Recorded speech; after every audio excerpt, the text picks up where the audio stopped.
Pourquoi ces phénomènes se produisent?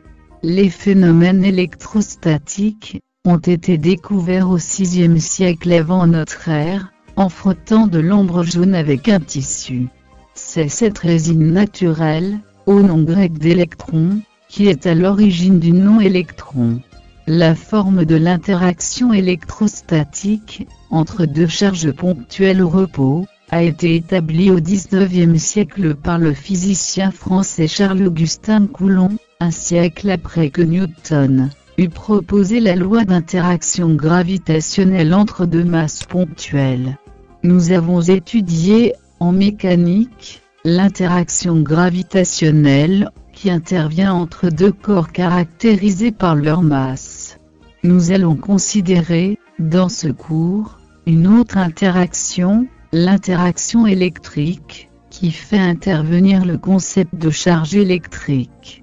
L'électrostatique est la partie de l'électricité qui ne fait intervenir que des charges fixes, dans le référentiel lié à l'observateur. Comparée à la gravitation, l'interaction électrostatique a impressionné les physiciens par ses effets spectaculaires. Elle apparaît comme l'une des deux composantes de l'interaction électromagnétique. Aujourd'hui, elle joue un rôle majeur en physique, puisqu'elle gouverne l'ensemble des liaisons atomiques, moléculaires et cristallines, et intervient aussi dans le noyau constitué de neutrons et de protons.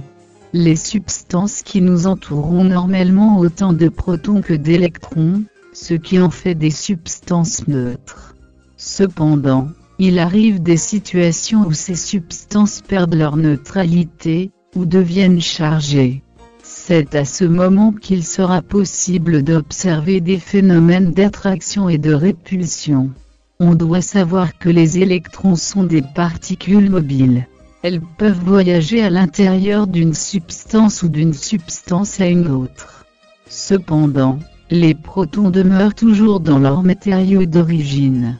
Lorsqu'il y a un phénomène d'électricité statique, les électrons sont transférés d'un premier objet à un deuxième objet.